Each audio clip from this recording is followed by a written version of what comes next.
Hey guys, I'm S. Dan Wolfius, and welcome back to Pine Creek Zoo. And another thing, really good feedback from the last video, particularly concerning, remember we had a little bit of concern about like little kids or really dumb adults like reaching through and grabbing the electric fence. Good point on that. I think the electric fence like aesthetically looked better than having this wood and glass, but I still think that this works okay. One thing I'm going to do is this light pole right here. I'm going to center it more on this piece of wood. Same thing with this one, or I'll either move it right there or bring it right here. But you get the idea. For now, the electric fence is gone, and you can still, you know, look in here on Jenna and Maggie, and she's taking a poop right here in front of us. It's really nice. But, you know, nonetheless, we've got the electric part out of there. The electric part just encompasses like their little backstage area now and where the guests would actually be.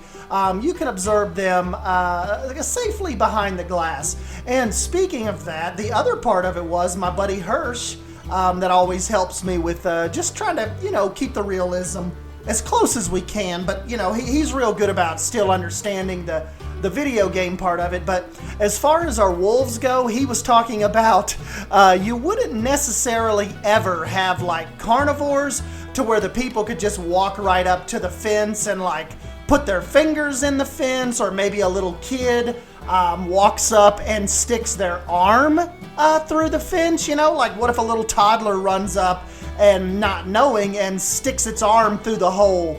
And then one of these guys, you know, just being an animal, would grab one of the arms. I don't know where they're running off to over here. Where did they go? Oh, they're running over here. Well, anyways, so what he was saying is it would probably be best to actually have a two fence system here. So that's absolutely what I went ahead and went in and made happen. So now you can still see the wolves and stuff. You see we've got an awesome view of them here, kind of trotting around. They're really active right now. But at the same time, you cannot be right up against their fence, lose a finger, a child get an arm mauled off, the whole zoo gets sued. Everybody's going to have a bad time. So I actually raised the fence a little. Then now we have that little bit of separation, which we don't necessarily need right here now with the glass. But I still think on the grizzly bear side, just with the stone wall and the piece of limb, the timber that we have right here. If anything, I think it would help from keeping the glass getting really terribly smudged. So, you know, I guess we can keep that little piece up. One of you guys was saying I had the bottom ripple a little too high, so went in and lowered that and got that fixed. So I think that is pretty good and pretty level as far as their little pond goes now with their little waterfall feature. And they are, like I said, those two are really fun to watch. But yeah, like I said, the wolves are really active right now. You guys will have to tell me what you think about their whole kind of like naturalistic enclosure. Like, remember, like I was saying, this is one of those exhibits where you might come in and not get to see all of them if they're not feeling like being out here and being seen. Look how stinking pretty and majestic they are. Is that not awesome? Lay down and take a little nap. Oh! It is really fun to watch them play too. Getting a little drink. So yeah, this is our whole kind of like timber wolf paddock here. And another thing that I think we'll focus on as well is my buddy Hirsch said typically in these extra little kennels, we would actually have some little dog houses actually as well. So they wouldn't just have this little overhang. There would actually be little dog houses in here, especially, you know, especially if the ones you would have in here are working through some things, maybe having some really bad social type of issues, you would want a little house that they could duck off in and just kind of be away from everybody if they needed it for the time being. So that is kind of another thing we'll look at. Leaving our North American area from that side, I've got over here, we have extended the service road. So remember, what I was telling some people on Bro Nation as far as the backstory goes, when you see this highway that comes through here, remember the highway that kind of cuts through, that brings people into the park, and then you decide where you park or you peel off, or if you're a worker, you keep on going. The backstory is this was the original highway that kind of ran through this countryside. It was just a little 2-lane highway. We don't have the big 4-lane is what has taken over this main route now. And now all of this land is owned by Pine Creek Zoo. So the highway essentially continues on. And I've extended the service road over here, and they even come across a bridge to what is going to be like Site B of their backstage operations. And I went ahead and extended the path down under here just in case we want to do something out here eventually. I don't know what animals or what style we would necessarily have out here, but we have a ton of room. So definitely wanted to leave that open as an option. And you can see when you make your way through here, I know that spot is a little steep, but you can actually cut under the bridge here and up into, I don't know, maybe that can be the African plains out there one day. But the point is, I was worried that I didn't want the zoo I didn't want the exhibits and all that to outgrow the backstage and the support area. So essentially, the old highway still continues to run the backstage area of the zoo, and this was one of the old bridges that came through here, and we have actually kind of worked on it, kind of shored it up a little bit, because big delivery trucks delivering elephants and stuff, you would figure, over this bridge. So a lot of heavy equipment passes over this bridge, and this isn't really anything other than one of the facility buildings. I just thought it looked really cool, kind of on the edge of this hill, kind of flanking the bridge right here. So I thought that would be just a little office in here, a little vet area, and they could look out and kind of see when delivery trucks are coming through or when new animal deliveries are on their way. So that is the little peel off section that kind of just helps us future-proof this side of the zoo a little more. And then another really cool thing is, check this out, guys, we have the American Bison paddock over here now. So remember, you guys were saying it would be cool to have some bison, or if we actually had deer. I know there was some opposition to putting the reindeer over here, like in this little paddock. So I ended up scrapping that idea. But basically, once you make your way farther down this path and you kind of make your way up onto this little elevated viewing platforms over here, look how close right down on you can get onto these bison, which I think is really, really awesome. Really close. Really close interaction with them. And we even actually have a section of the creek which, for us stops right here for episode 10, but it will continue on out, and who knows what kind of loopings it'll make.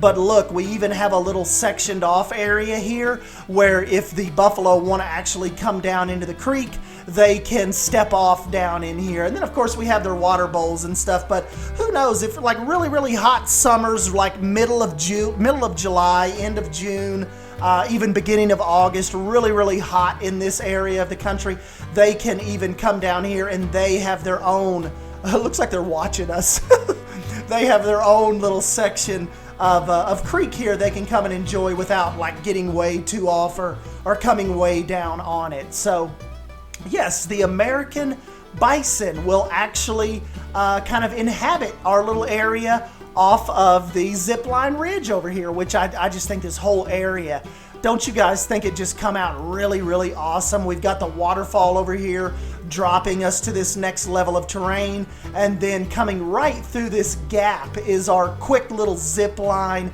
Just like I said, just coming up with extra little experiences to do. Some dude I can't think of his name right off without going to look, he gave me a perfect idea for coming up with more little like extra ticket type activities, and I can't believe I didn't think of this yet, but rock climbing walls. That will definitely have to be, we'll definitely find a spot over here somewhere and get us some rock climbing going.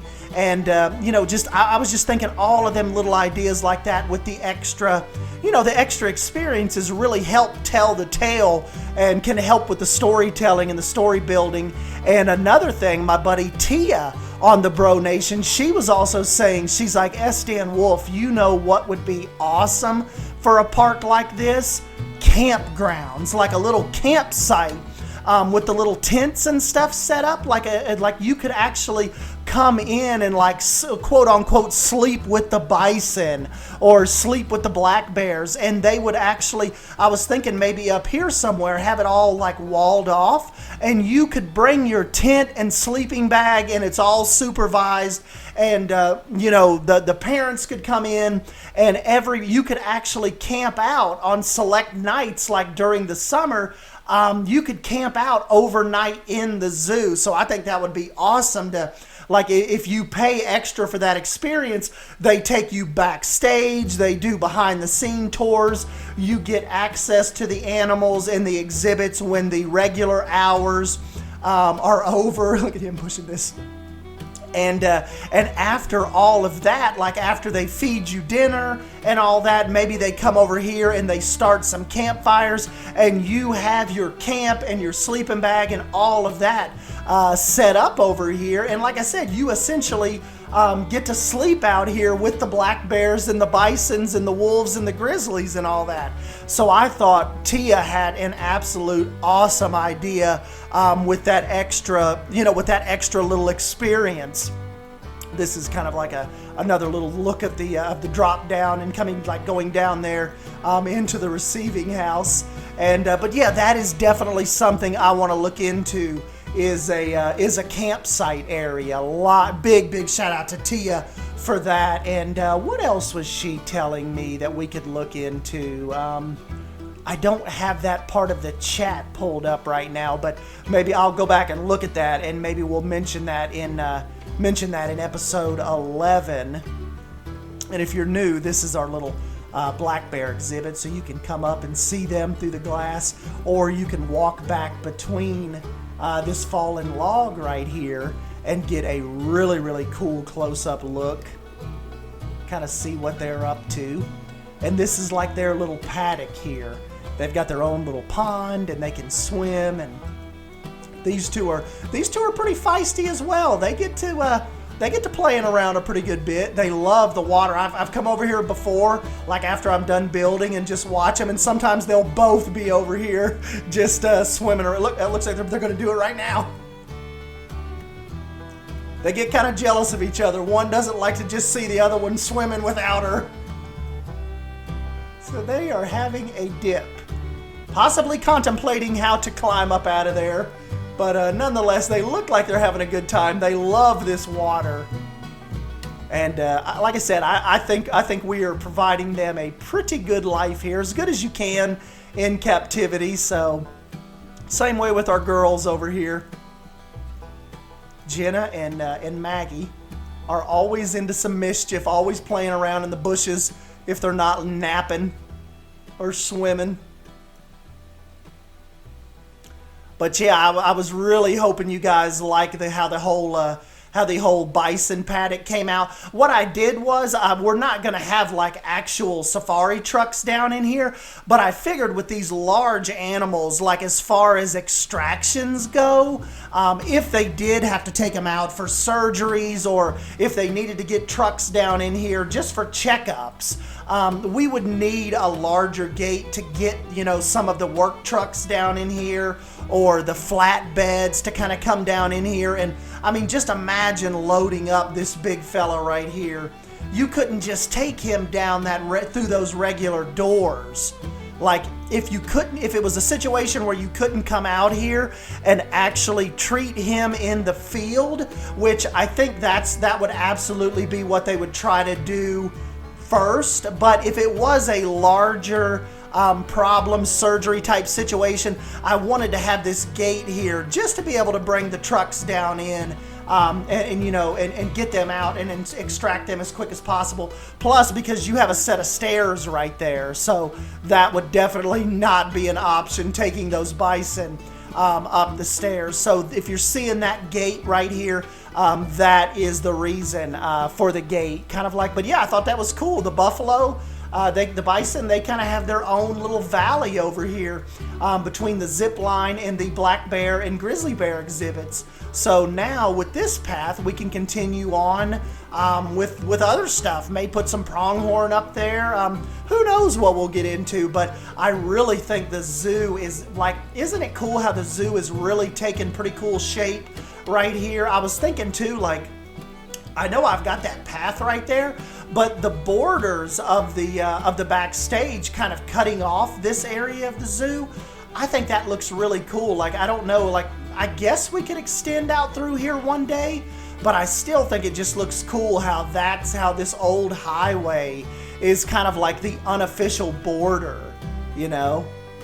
So, but yeah, I haven't messed with anything out here. I put up this really cool bronze gorilla statue right here. We've got Drew's security checkpoint. One thing Drew's gonna have to do for me, he's gonna have to get me some more.